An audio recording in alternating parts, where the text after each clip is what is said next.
Hello and welcome back to another episode of my MotoGP 21 career mode, and today we are here for the 10th and 11th rounds of our Moto2 season at Assen and the Kymiring. So after a pretty poor end to the last episode, well overall it was a bit of an underwhelming episode due to the fact that we lost a potential victory in Catalonia due to my own mistake in contact with Navarro, and then in Sachsenring we got a bit screwed over by the simulated times in qualifying, and in the race I didn't really have the pace, so we finished 3rd and 8th, so the 3rd place wasn't too bad, but either way we lost a lot of ground to Sam Lowe's, so in this episode we do need to try and strike back. However, I'm not super confident because Kymiring, that's always going to be a bit of an unknown. Of course we won there in Moto3, but that doesn't necessarily mean anything. It's quite possible that we will fail to replicate that again this season, purely just because I don't really know the track that well. I think we got quite lucky that I found a decent rhythm in practice and managed to sort of fight against the AI there. But Assen, hopefully we should have some good form there. Of course, last season we ended on the deck, so we can only really go up from there. So without any further ado, we'll head into this weekend, and I'll see you at the end of practice. So then you're joining me at the end of practice now, and it's been an absolutely fantastic session. You can see we're top of the session, 4/10 clear of everybody else, and if I show you the development tests, you can see they're absolutely all completed. Of course, time attack, you know, you don't get that till the end of the session, so that one's not done, and first rider, we can only do that in the qualifying and the race anyway, but it's been fantastic. It's been absolutely fantastic. We've actually managed to do tyre test once because the pace is so good. Clean that with LLP. I did have to try it a couple of times because it's just glitched, sometimes it doesn't work. We got sector study. I think I got that on my first attempt. That never happens. Usually I have to really try for a sector study, but I literally was on my first lap and got it. It's just been amazing. Obviously had to do a lap on every single tyre compound, so soft, medium and hard. I'd gone top of the session with the soft tyre, and I went out on I'd already gone out on the medium, so I did the medium first, and I did the soft, and then I went out on the hard tyre, and then I was going to do lap by lap on the hard, and on the final lap of the lap by lap on the hard tyre, I beat my soft tyre time, so that time at the top of the timesheets is actually on a hard. You can see lap 9, 37.7, and you can see lap 5 was also a 37.7, but a slightly slower one, so it's actually really weird weekend because I feel like I've got some fantastic pace, and I feel like the soft tyre is going to be usable in qualifying, which is the first time that's got to be the case like at all the whole season. Like it's never even been a tyre that you could consider using really. Maybe at Jerez I think it might have worked, but the unfortunate thing is we've got so much pace in the dry, but the race is wet, so it's not gonna go my way completely. But here's to hoping that if we can qualify well, we should be able to get off the line well in the race as well and sort of pull away. So at the end of the session, nothing changed as you'd expect, and it's worth noting that we're in FP3 purely because FP1 and 2 were wet, so I wanted to do all my sessions in the dry if I could. So let's head into qualifying 2 now, and hopefully we'll get pole position.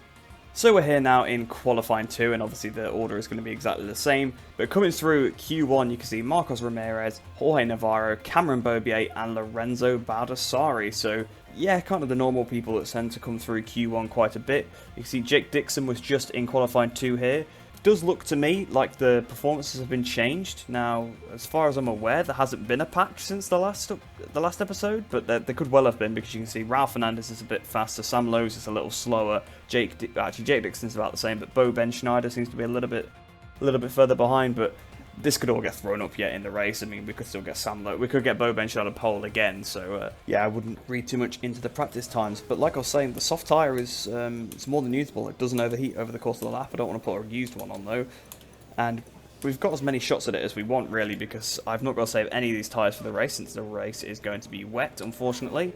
I mean, I guess that's good in a way because I didn't have to worry about tyres, but I'd rather, have it in the conditions where I've been fast. And I probably should address something. If I sound a little bit different, I apologise, but I'm back in my university room again now, so yeah, I might be a little bit quieter as well because of that. I'm hoping that I shouldn't be too much quieter, but that could be a little bit of a factor. But we've had a very good chicane there. Well, it was a good chicane until I went onto the other curb on the exit. Dixon currently fastest for the 39.7. That's not very fast as we brake for the first corner. Broke probably a bit too early there on the power. I got hooked. Yeah, that lap was ruined because I got hooked on that curb. Yeah, see, I might not commentate this lap because it's quite difficult. Obviously, it is Assen and it's a very high-speed natured circuit. It's difficult to not make mistakes while you're on your lap. You've got to watch out Strubben here. It's very easy to high side, especially in Power Mode 3. So we'll see what we are in the first sector. It'll probably still be red. Yeah, it's 3/10 red, but 39.7 is pretty poor, as you saw. Obviously, we're doing 37s in the previous session, so we can go good 2 seconds quicker than what Jake Dixon's done there. So towards the line then, Joe Roberts has got to be on a pretty decent lap as we come towards the line. Roberts actually hasn't gone faster. I've gone faster, 37.7, so despite the pretty poor first sector actually, the time overall wasn't too bad. I'm quite happy with that. I mean, I'll keep going just to see if any AI beat that as I'm going around. Yeah, you can see I'm only a couple of tenths underneath, considering how much time we would have lost on that curve, actually. Yeah, the lap itself was pretty good, aside from turn 1. So the second lap was a little bit slower. I guess that's what it's going to be, because the best of the tyre is gone at that point. I can't afford to go around for another lap, because you can see we've only got 0.7 of a lap of fuel left, because we've only got 3 tenths back to Lowe's. Actually, it's only 2 tenths now, because I was about to say Schrotter, but Lowe's has gone quicker, so it's only 2 tenths of a second, so they could feasibly improve that much over the next 10 minutes or so, because of course before I had 4 tenths on them, and I did a 37.5 I think in that session, if I'm remembering correctly. So they probably did 37.9 in free practice, so you'd assume they might be able to grab a couple more tenths in qualifying. I don't want to be susceptible to losing pole position, but I'm quite comfortable with the lap. I don't know whether it's worth coming out again. So yes, at the end of the session then, it was actually good enough for pole position. You can see myself on pole, Remy Gardner in second place, Sam Lowe's third, and Jake Dixon actually in fourth place. So it was almost a British 1-2-3, but Remy Gardner actually just popped up right at the end, only 87 thousandths off my time. So super close there for Remy Gardner. I think it does seem like he's probably got a bit of a buff. Although, to be honest, he's not been too bad so far this season anyway. I think he's just crashed twice. He would actually probably be up there with me and Sam if he hadn't done that. But Ralph Fernandez is down in 17th, so I think it's safe to say that hasn't been updated, unfortunately. Boben Schneider in 9th as well. I mean, Jake Dixon in 4th, I mean, as much as that's good to see, it's not very realistic. I mean, yeah, of course he's been a little bit better the last couple of weekends, but not 4th place better. So, yeah, the AI performance a little bit out of whack here, but you know what? Having some different people at the front, like Jake Dixon, could really spice things up. I mean, especially in the wet. Hopefully he can try and get in front of Sam Lowe's. But yeah, it's unfortunate because I think we definitely would have had race-winning pace in the dry, but without a doubt, because we've got a good couple of tenths over the AI, really. I mean, I can consistently probably do these lap times. Well, not 37s, but I can do pretty consistent lap times, whereas I don't think AI can probably do their fastest laps consistently. So I think I probably would have had a fairly easy win in the dry. But you know what? It's always fun to have a bit of a challenge. So hopefully we get off to a good start in the rain, but I'll see you down on the grid. So the only advantage I can really think of is the fact that it's full rain and not wet track. So, you know, I probably won't be quite as much of a disadvantage as I would be if in wet track, because they can almost do the dry times like immediately in the race for some reason. And one thing I have noticed that the umbrellas being held above them clearly don't seem to work, because everybody's absolutely, well, all the riders are absolutely soaking. The mechanics standing out, you know, outside of the umbrella and the reporter here, they're not wet at all, but the rider underneath the umbrella is. So it seems like the umbrella almost does the opposite to what an umbrella is meant to do. So it's a little bit strange, but as a tangent, not really related, just something I noticed. But of course we have to use medium. Those are the only wet tyres that are available. So yeah, I'm not too sure about the tyre life. I think, to be honest, it's not been too bad looking at free practice, so I'm hoping that does transfer across to the rain. But I've not really got much else to say. I've just got to hope that I get off to a good start and that my pace in the rain is close to my pace in the dry, because otherwise we might go backwards. Just a few moments to go until the Grand Prix begins. Assen, the cathedral of motorcycle racing, is once again ready to put everyone to the test. So of course if Remy gets past me, it's not the end of the world. Same with Jake, you know, Schrotter, those guys, doesn't matter. But if Sam gets in front of me, that's when we're in trouble. But waiting for the lights to go here, then lights down, away we go. I've not had the best start whatsoever. I'm in part mode 3 though. In fact, I thought I'd had a bad start, but I've absolutely left them. What is going on here? Alright. That is really strange, but we lead into the first corner then. So for once I've actually had a good start to a race. Like a really good start, and I got such a bogged start I thought as well. So I'm not sure what's going on here. I am getting a little bit suspicious because I've obviously been on the pace all weekend right from the start. And I mean, that's fair, that's been pretty consistent throughout the season, but to get such a good start, is there something wrong with the AI or the AI difficulty or something? Because look, I'm actually leaving them out of Strubben. I'm now almost a second in the lead. I think this might need investigating. This is rather strange, but I mean, I'm not going to complain that we're in the lead. I'm just hoping that there's not been some sort of glitch and the AI difficulty's been reset, because it should be on 120, but really, I don't think I should have like a whole second in hand after the first couple of sectors. over 120% AI. But either way, I'm not going to complain about that. It is a 6-lap race, so they'll easily reel that in, especially if I wear my tyres out. So I've just got to be careful. We saw kind of our lack of pace at Sachsenring in the rain, so I was kind of worried, that might transfer across, but we had a big slide there. Remy Gardner, yep, has closed quite a bit up because of that. He's only half a second behind now, so we've almost halved our lead with that one small error. I was only losing the rear end a little bit, really. Yeah, Jake Dixon's still hanging on to fourth, so that's good for him, but this race really hasn't panned out the way I expected it so far. I got such a good start. I thought I'd missed the lights again because I was talking as the lights went out, and that's always going to obviously affect your reaction time. We messed up the chicane. We got a track limits warning, which is, you know, completely fair. And I've just gone on the grass now. I don't know what I'm doing. I was looking at the gap to see how much time we'd lost to Remy at the chicane, and because I was looking to the left, I rode to the left. So somehow we're still 7 tenths in front of him, even though we've just took an excursion onto the grass. So AI actually seems to be really struggling here in the rain, which is quite odd. It actually does remind me a little bit of Austria back in Moto 3 when I had some supreme pace over the AI in the rainy conditions. It's just sometimes they're super good and sometimes they're just not. They're nowhere. It's really weird, the consistency of the AI in the rain sometimes. Wet track, they're absolutely unstoppable. And I mean, you saw in Sachsenring they were unstoppable. I couldn't get close to them, but then see, like here and obviously Austria last year, I had a fair bit in hand over them. And Motegi as well last year. So there was a couple of wet races where I've definitely had some pace in pocket, but then other ones where it's been the complete opposite. So we've massively extended the gap on this, like 1.7 seconds in the lead now, 46.2. I mean, I suppose I've had pace over the AI the whole weekend, so I suppose that kind of does transfer over to the wet. I mean, usually with the wet it's the long corners I struggle with, but here obviously there are some long corners, but it's so high speed, it's not so bad. It's not like Sachsenring's long corners, but we've got him pretty wide into Ossenbrocken. Not a problem though when you've got a 2-second lead. Come back on, still 1.8 in front. So half race distance complete, 2.3 second lead. I'm just going to take it fairly easily because I'm starting to overheat the right hand side of the front tyre in a couple of corners. I don't want it to wear out, so I've probably just knocked the pace down a tyre because I can afford to have got the pace over them. I can knock it down probably a couple tenths of a second and still pull away from them. Yeah, so I guess scratch that because I've gone about half a second quicker, 6 tenths quicker on that lap, 45.6. Now nearly 4 seconds in the lead. I mean, starting the penultimate lap of the race, we really can slow down because, yeah, like I said, we've got a 4-second lead almost. There's no point risking a crash or anything like that when we're this far out in front now. They're not going to catch up. In fact, it's now over 4 seconds. So, yeah, they're not going to catch me up in 2 laps.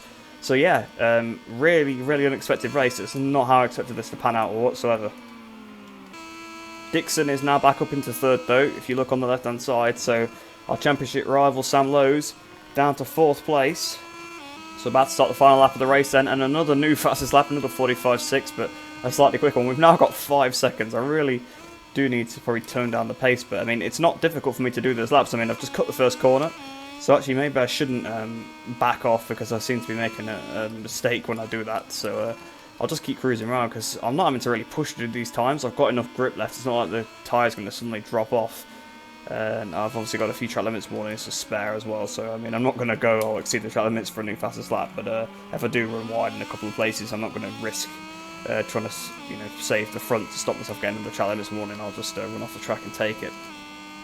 We're almost 6 seconds in the lead now. This is the most dominant race I've had, I would have said, aside from Portimao and Moto 3, where of course everybody crashed, but this is the most dominant race I've ever had in this game. Like at all, and it's in Moto 2 as well, where I've actually been struggling a lot this season. I mean, I never got this far out in front in any of my Moto 3 races. I think probably the biggest I won by was about 4 seconds, if you take away that Portimao race, but that's because they all crashed in the Portimao race. The 4 second, I think, was actually at Austria. It was either 3 or 4 seconds, something like that. So it does seem like if you've got a good feeling and you aren't struggling with the rear grip and you can brake pretty late, you can actually outdo the AI in the wet, by quite a lot. I think it just depends on the track. I mean, I'm not very good at Sachsenring anyway, but in the rain I was probably even worse than I would have been normally. But here we go then, into the final chicane. We've struck back in this episode the only way I know how, and we've cut the chicane again, but up towards the line. It's going to be a win here at Assen absolute domination. So unfortunately the gap actually came down a little bit because I did that wheelie up towards the line, so Remy Gardner only ended up 5.8 seconds behind me in the end. However, I've also been robbed of my fastest lap, which actually annoys me even more than that, because obviously the gap doesn't particularly matter. But yeah, it seems like I've been robbed of my fastest lap again. Let's see who's taken that. It'll be someone right in the back. Some 44s for some of these. Well, if they could actually pull out 44s, that would have been a very good race, wouldn't it? But Yari Montella doing a 44.8 then. Digi Antonio actually retiring, so I'm not sure when Digi crashed, but I guess he must have crashed at some point. But that fastest lap fiasco actually does reassure me that I think it was 120%. I mean, I didn't change the difficulty, so it should have been 120 still, but, you know, there's a milestone game, so sometimes these things do bug out a little bit. But yeah, I'm just so surprised by how this race went. I did not expect that whatsoever. I was expecting to struggle, but that's my most dominant race on this game. Easy. It was easy. I got a fantastic start. I'd left him by a second off the line, pretty much. And I thought I'd bogged. I thought I'd missed the lights again, because I was talking as the lights went out, and I sort of let the clutch out at the same time, but my reaction time was a bit slower because I was talking. Then I didn't see anyone fly past me. I looked behind, and I saw they were still in, like, second gear. I was in about third or fourth, so yeah, we gained so much off the line and just carried that to the end. I mean, it was easy. So strange. But importantly, Sam Lowe's did finish fourth, so yeah, that's really, really good, because we've gained quite a lot of those points that we lost in the last episode back. We've undone Catalunya and then some, so let's see what the championship standings are looking like now. Only 7 points now behind Sam Lowe's, so yeah, if we've really, really undone most of the damage from that previous episode, only 7 points behind now, so another result like that, and we'll take the lead back. Really, really good to see, because I thought we were going to be in a bit of trouble. I wasn't sure if I was going to be able to claw these points back, but because we took a big chunk of them back in one race, I'm feeling a bit more confident again. Only 70, only 7 points behind Sam Lowe's now. But Remy Gardner moves ahead of Marco Bezzecchi, then up to third in the championship after, of course, his crash in Sachsenring that caused him to drop behind Ben Schneider and Bezzecchi. Both Ben Schneider still doing a bit better than you'd expect, although I would have thought that considering how good his AI had been in the rain, he probably would have come through a bit. I didn't even see where Raul Fernandez finished, but it wasn't great because he's down in 13th in the championship, 45 points. Wow, the AI balancing is a little bit weird here. I mean, look, Jake Dixon's in front of him in 11th place now. A really, really poor season for Raul Fernandez for some reason. Not really sure why that is, but myself and Remy Gardner, we're flying the flag at the front. I feel pretty bad for Remy because honestly, he crashed. Well, he had contact with him in Jerez, so that probably cost him about maybe 10 points. So he would only be 50 points behind, and he crashed out second place. So really, he'd probably only be about 30 points down if it wasn't for those two crashes, and that's just with an estimate. He probably would have finished a little bit better at Jerez. He was obviously battling me for the podium, but he could have finished. He could have got 16 points there, so that's nearly 20. Add the 20 he crashed out of, that's 36. So yeah, I mean, if you take out Remy's crashes, he starts to be a bit more at the front. But that's the thing, you've got to be consistent throughout the season. But speaking of the championship standings, let's go and have a look at the team standings, because of course myself, Remy 1-2. We should have clawed some points away from Mark VDS once again. So yes, we're now 29 points clear of Mark VDS in the Teams Championship, but really it is a two-horse race at the front. You can see Skyvr 46 and now 110 behind. Then it's Mandalika Sag in 4th position, but they're actually not too far in front of Petronas Sprinter Racing with a good result from Jake Dixon there, brings them a lot closer. Federal Oil Grassini's moved down a bit, which is crazy because, I mean, Digi Antonio was leading the championship at one point, and they're down in 7th, and the teams, of course, on Belega is definitely letting them down, but Digi Antonio, ever since he stopped leading in the championship, he's just skyrocketed downwards.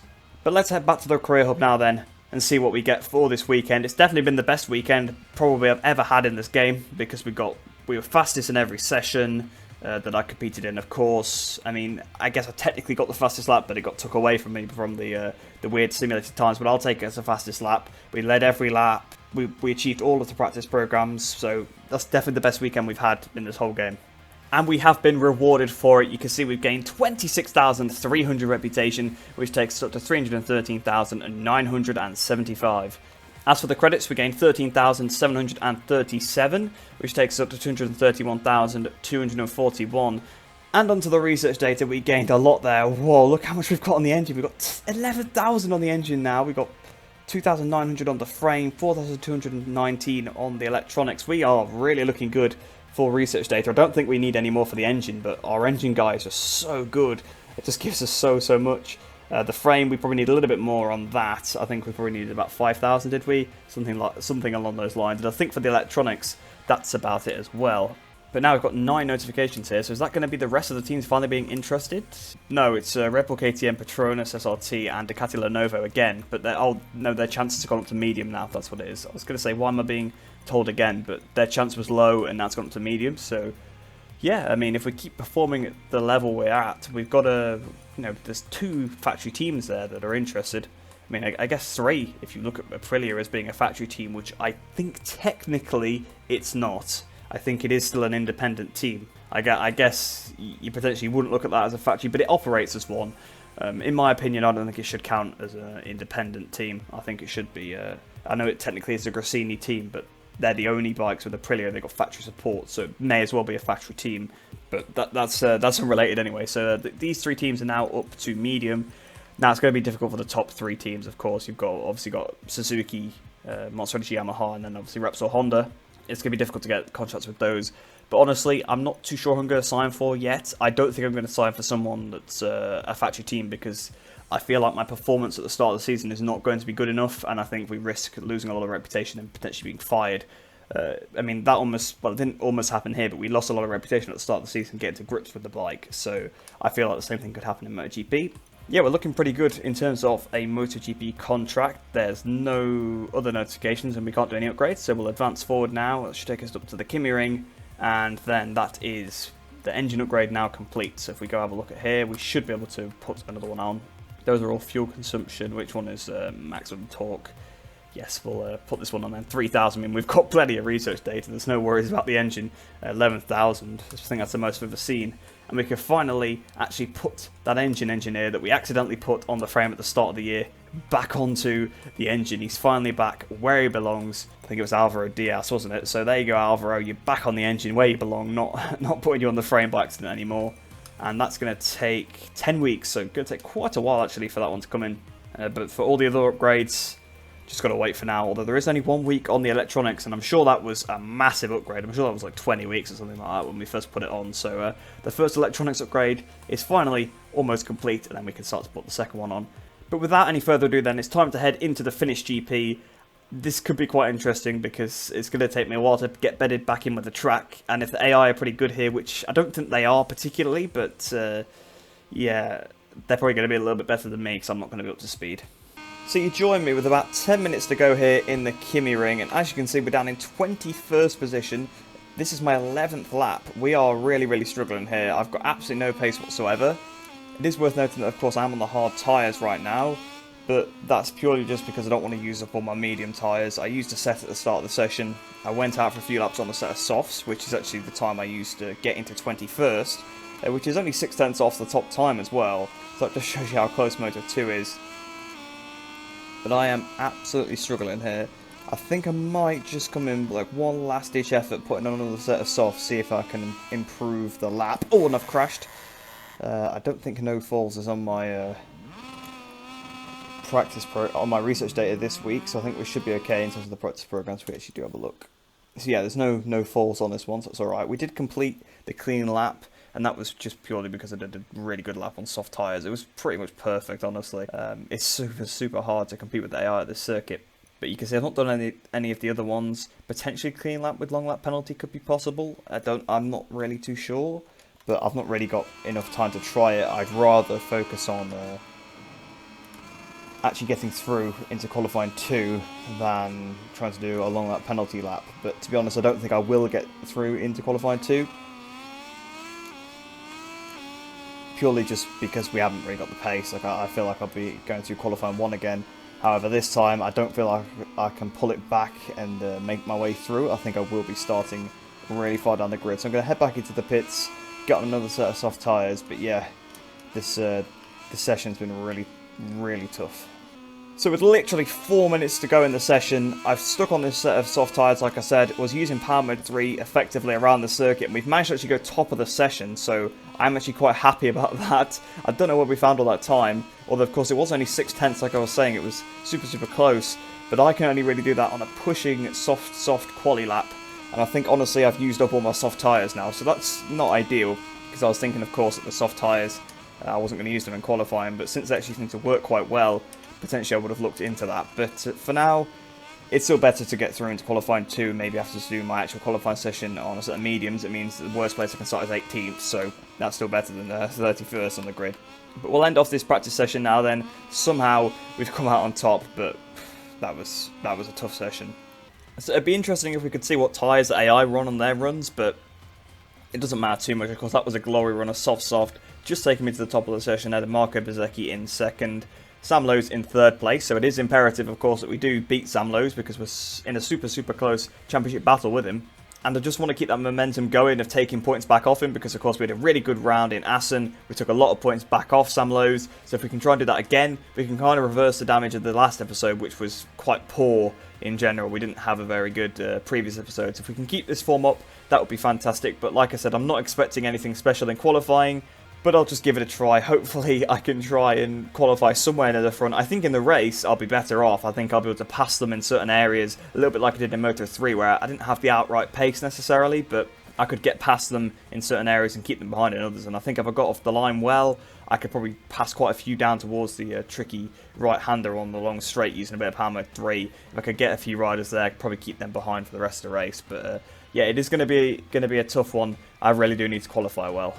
So here we are then in qualifying 2 now, and it probably is worth noting that that was FP2 that I was just in, purely because FP1 and FP3 were wet tracks, so there was no point doing them. That's how I knew I was still going to go through, you know, without the simulated times. But qualifying and race day are just cloudy conditions like they were in FP1, so not FP2, sorry. So it's not too bad. It's going to be a consistent weekend in terms of weather. But coming through qualifying 1 then was Raul Fernandez. So Fernandez really poor this season. Not sure why Milestone have done him dirty like this, just making him a terrible... Well, he's not terrible, I suppose he got through to qualifying 2, but, you know, he's battling for the championship in real life against Remy, whereas in here, he's really not very good. Vietti coming through, Joe Roberts and Bo Ben Schneider. To be fair, the other 3 pretty realistic. They probably come... I think they have all probably come through Q1 at some point, and maybe even Fernandez has on an off weekend, but he's consistently quite poor this season anyway in the game. I mean, he's been pretty consistently poor. So then, let's have a look at the tyres. What have we got left? Actually, we've got another set of softs left, so I think I am going to go with... well, in fact, we had 2 sets of soft left, so I'm going to go with softs, see if I can set a pretty good time, but this is such a tough track to get right. I mean, mainly because I don't know it very well. I think that's probably the biggest difficulty for me. But also, on the other hand, it is just quite a tough circuit. It's a weird circuit. There's some really flowing sections that then just go into long corners that completely ruin the flow of the track. This hairpin at the last corner is not great. It's a little bit too tight, in my opinion. I think if they'd made it a little less tight, you could potentially get a pass into there, but there's no way you can really stick it at the inside. So having a hairpin as the final corner is pretty redundant if you couldn't send it on the last lap. And we've had contact with Agora, so that's the lap ruined. I mean, I know he's just going out the pit lane, and I kind of just went into the side of him, but I just had to keep my line, and he's now hit me at the back almost. So yeah, this lap is completely ruined already. It'll be interesting to see what it is, though, at the end of this first sector, time-wise, to Raul Fernandez, because currently he is top of the session, even though I was just slating him for not being that good in this game. So let's see what the time is. 9:10, so yeah, that is such a huge gap. I'm going to stick it into power mode 1, just to try and save the fuel, and I've gone down. Alright, so never mind. That's 2 crashes this weekend, which is quite rare, although that was a really weird crash. That corner is very weird on the brakes. Sometimes you brake at one point, you get stopped, another time you don't. I think it's all about the exit you carry off the corner before. Just because it's such a long straight, it has a big impact on your actual speed. So 6.4 seconds off in the second sector, because the lap is actually still valid, because I didn't go off the track. Actually, did I go off? Did my bike start off the track? I'm not too sure, but obviously I didn't go off in the way that Milestone assumed that you would, so I didn't get my lap time disallowed. So this will still be a valid lap time. I don't think, obviously, it's worth going off, but it's better than having nothing on the board, I suppose. You know, if someone didn't set a lap time at all or got disqualified, being 7 seconds off the pace would still start you in front of them. The rear steps out a lot. I mean, look how hot the rear tyre is already. And that's after 1 lap. And I was kind of hoping I could just bang in 1 quick hot lap and sort of put myself up in the timing screens, but really my lap got ruined by Agora right at the start. Not really his fault, of course, but yeah, the contact with him and then him getting in the way sort of ruined my lap. So through the final turn, this lap has not been fantastic, not going to lie. Sort of towards the line, lost a bit of momentum on the curb there. 50.4, That puts me 11th for now, but I think only 11 have done times anyway, so yeah, it's not ideal. I'll head back to the pits, put on another set of soft tyres, and hopefully we can go a little bit quicker. Well, I've come back out on track now, so it's been a couple of minutes in game time. And you can see Joe Roberts and Sam Lowe's are still behind me doing laps. Well, Sam's actually just jumped in front of me now. I was going to say Sam is actually behind us currently, but he's just jumped up to third place, you can see. So forget that I was going to say that. So towards the line on this attempt, we are over a second quicker, and that takes us up to 13th place on the grid, 6/10 off Ralph Fernandez. It is on pole position. Bezzecchi second, Lowe's in third. I honestly don't think I'm going to get any better than that, especially with only 3 minutes left to go in the session. I've validated my lap there as well, so this one, that's out the window already. So then I accidentally invalidated my final lap, but it was about 8/10 off what I'd done before anyway, so it just automatically brought me back to this screen. But at the end of qualifying then, Ralph Fernandez, after the absolute slating I gave him earlier on at the start of this session, actually puts it on pole position, so you know what, fair play. It's a bit more realistic. Ralph Fernandez being on pole position, and anybody to be in front of Sam Lowe's, that's good for me. Bezzecchi also in front of Lowe's as well, so that's really, really good for me. Gardner down in 7th, he's the only other guy that's really that close to us in the championship, although, to be honest, me and Sam are sort of in a league of our own, and I'm not sure why I ended up 14th place then. We did just get pipped by Vierge, however, we did beat our fellow Brit Jake Dixon. So down in 14th, not ideal to be honest. Hopefully I can pick off a few positions on the opening lap. But unfortunately, I think all the hard work that I put in at Assen, having really good pace, pulling away at the front, gaining all those points back on Sam, I think that's going to be undone and then some in this race, unfortunately. So we're down here on the grid then at the Kymiring, and currently I've got soft tyres on. I definitely don't want that, that's for sure. We're going to go with medium because that's what the game is recommending, and I think, to be fair, due to the cloudiness, that's probably going to be a better choice than the hard. I think the hard won't get any heat into it. And I've had at this track before on MotoGP 20, when you've not got heat in your tyres, it's absolutely horrendous. But 14th place on the grid, I mean, it's not too bad considering how far off the pace we were. It was about 6/10. That seems to be about it, because we were 6/10 off in qualifying, we were 6/10 off in practice until I did the really good lap, but then I did that lap again in qualifying and that was still 6/10 off. So the AI did make a big step into qualifying, which is something I've complained about in the past I'm not doing, so I'm not going to complain about that. That's always good to see.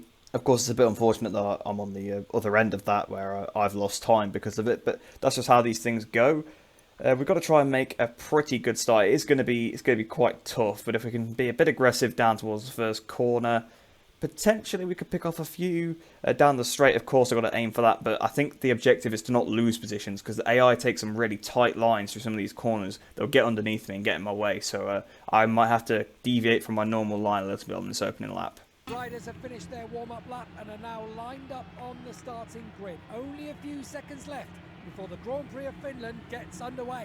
So then I've just got to pray that Fernandez and Bezzecchi can both beat Lowe's. Also some people on the second row, if they could try and get through, that would be ideal. But waiting for the lights to go out here then at Kymiring. Lights out and away we go. And actually, not too bad of a start, to be honest. We've lost a little bit in the second phase, it does seem, as we go down towards the first corner. We've got Jake Dixon at the inside. We've got one of the MVs as well, and Joe Roberts. I'm being pushed into the back of Jake Dixon, so I'm kind of stuck behind him a little bit, but we've kind of pushed him through. And we've got back in front of the MV Augusta. We hit the brakes and we've been hit by Joe Roberts. That's completely ruined me there. We've ran so wide because we've had contact with Roberts. But none of the AI want to get on the power out of this corner. We're down to 19th position, however, though. We're back up to 17th now.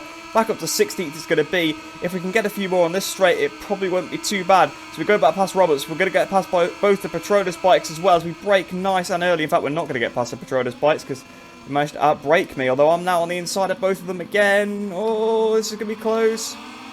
It'll be 3 wide, that's not ideal. But there we go, back up into 13th. So unfortunately, my plan has not really gone the way I wanted it to, because I needed to make up positions on this opening lap, because you can see how big of a pack they're actually in at the front. Sam Lowe's is currently 3rd, so he's not leading it, which is fantastic to see. Bezzecchi's actually in the lead ahead of Fernandez in 2nd. We flick it through turn 10 then, can we? Oh, there's been a massive pile up, and we've been taken down in it as well. There's so many AI down there. I have no idea who was actually involved in that, but that was odd, and the AI still seems to be struggling. We're now in front of my teammate Remy Gardner. Barry Boltus just in front of us there. I've got a track limits warning, I guess because I was too busy focusing on who was taken out in that one, but I think that might have been Lowe's involved in that as well. I think I could see him up the road. Well, actually, that might be Augusto Fernandez. But that's really unfortunate, because if we got through that chaos, we would be probably up to the podium, because literally everybody in that front group's just crashed. So not an ideal race start at all, but it's not too bad because my start didn't really affect my position in the end, because I probably would have been right in the middle of that.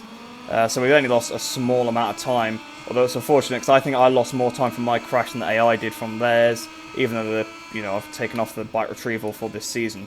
So my pace, of course, has not been great, but it should still be better than the sort of NTS riders, so we should be able to get past Barry Boltus and Hafi Sire, you'd hope. Here we go then, in the slipstream and Barry. There we go, flying past him, up into 26th position now. I don't think any points are going to be on the cards, honestly, unless there's another pile-up.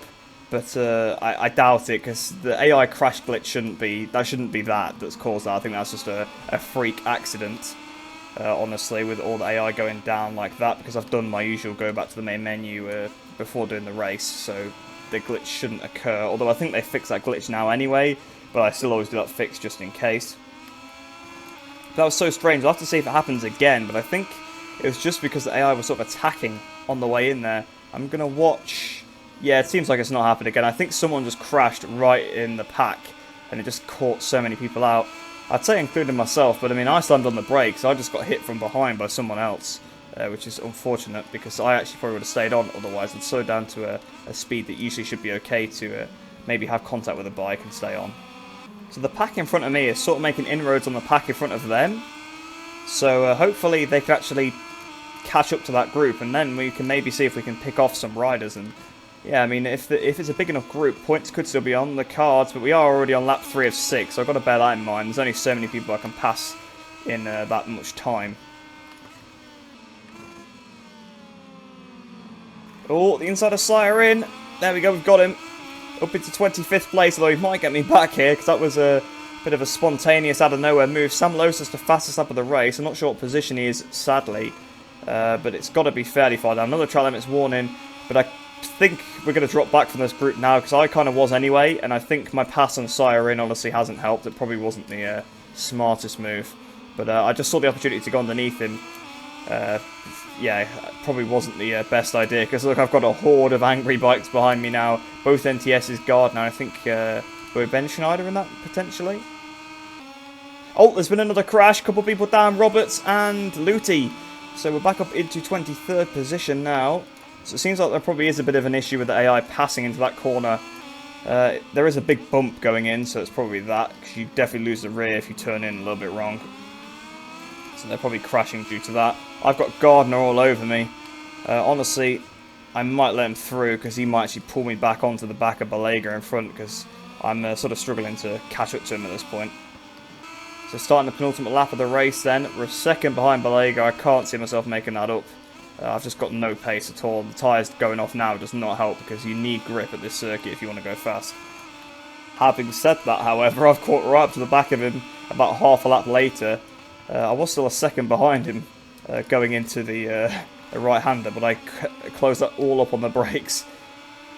So as we're about to start the final lap of the race, we're all over the back of this train now. It's really unfortunate, because I finally sort of got into the groove and caught them up just on my personal best lap of the race with 2 to go. But yeah, unfortunately, I don't think I'm going to get any decent position gain here. We're right on the back of Balega now. Oh, looking at the inside, but we're not going to quite pull that one off. Well, that was a big mistake, that the rear slid so much. Hopefully Remy Gardner doesn't come on the inside. He does. And oh, he's blocked me as well.